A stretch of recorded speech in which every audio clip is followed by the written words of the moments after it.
A dark part of Lewes history. Members of the public speaking out about the former home of Earl Bradley. An edifice for that evil. You know, like I said, I get nauseated every time I pass by it. Now the landowner is looking to demolish the property. What roadblocks may be in the way?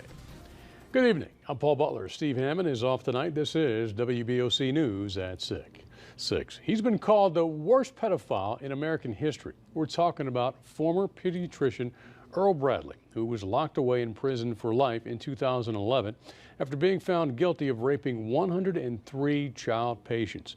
Now, some of them were as young as 3 months old, and he captured most of it on camera. All these years later, his memory still haunts one Sussex County community. Our Sussex County Bureau Chief Evan Kosloff joins us live in Lewes tonight outside the home of the former pediatrician. And Evan, a church now owns that property, and they're trying to demolish it. That's right, Paul. The church received this property in 2014 through an anonymous donation. Since then, they've been trying to figure out what to do with it. First, they wanted to rebrand it and remodel it, but there is just too much of a stigma. Now they want to tear it down.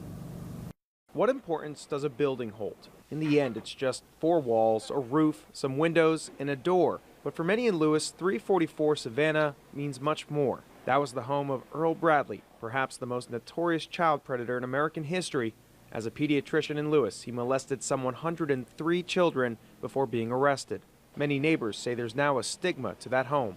Every time I walk past there, I get nauseous. I think sometimes there's just too many memories. Does the community no good? But that home may not be here for long. The Bethel United Methodist Church, which owns the property, is looking to knock it down in order to build something with more positive memories. Reverend Earl Baker says originally they wanted to remodel it as a hope house, but tells us, quote, it has a stain on it that won't go away. Olga Deleski of Lewes says that she agrees. Considering what it brings to mind, I think the building can go, and if something can be done with a positive motive, I think that'd be great. But there is one roadblock to demolition. This home in question is very historic, and for that reason, they're going to have to go through the Historic Preservation Commission in town. I spoke to the chairperson. She said that since this is a historic building, it may be a hard sell to demolish it.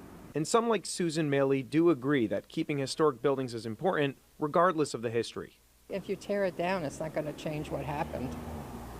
It's still going to be that history. Now the community trying to figure out what to do with this last remaining piece. Now, this wouldn't be the first time that a building is demolished to get rid of the memory of Earl Bradley. In October of 2011, they demolished his office. At the time, the late Attorney General Beau Biden said, quote, this community deserves to see any visual reminders of these horrible crimes erased from existence. Reporting here in Sussex County, this is Evan Kosloff for WBOC News in Lewes. All right, Evan, thanks. Now we have a little more information about the Earl Bradley house. It first went to a foreclosure auction in May of 2012, but received no bids. 2 years later, the house was given to the church in January through an anonymous donation.